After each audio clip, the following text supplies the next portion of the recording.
Welcome back to Fishing with Captain Sharky. Today we're going to be discussing the Cajun Thunder and bobber fishing. It's a very productive way to catch fish along the riverbanks or just about any situation involving current, points, or any kind of a straight area of grass and oysters. The Cajun Thunder is a bobber type rig, as you see in this package right here. And there's other types, as you can see here too, that you can pick from. We have the straight kind, the round ones. These are weighted bobbers, so they add a little weight to your casting as you're throwing it out. The way I like to rig these is I like to rig these straight from the line, and then from here I like to read the leader, and I like to use a circle hook attached to the leader. One of the most important things you need to remember while using a Cajun Thunder or a bobber is the leader length. Whatever depth of water that you happen to be fishing in, that's the length of leader that you need to cut and tie on. 4 foot of leader, 4 foot of water.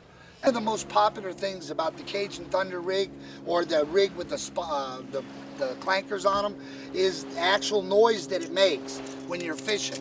It sounds like shrimp clicking their tails, and it sounds like crabs feeding.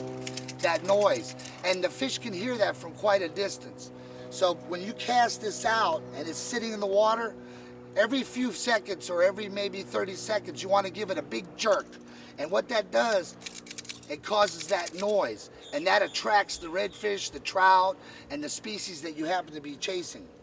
The other thing that I'd like to speak to you about today is the hooks, and the hooks are the circle hooks. I prefer using the Kamikatsu Octopus Hooks.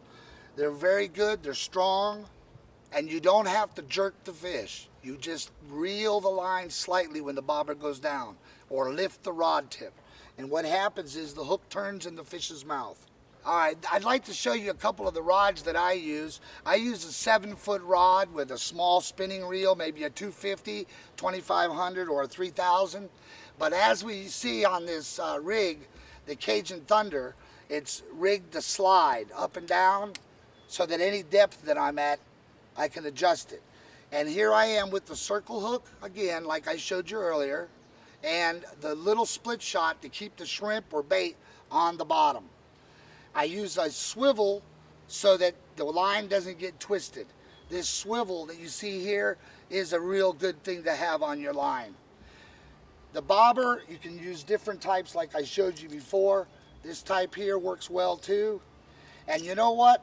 Let's see how things work. Let's take this out on the water now and let's have some fun. It's coming towards me. It's coming towards me. Whoa, whoa, whoa. Look at that redfish. Nothing like redfish in the morning.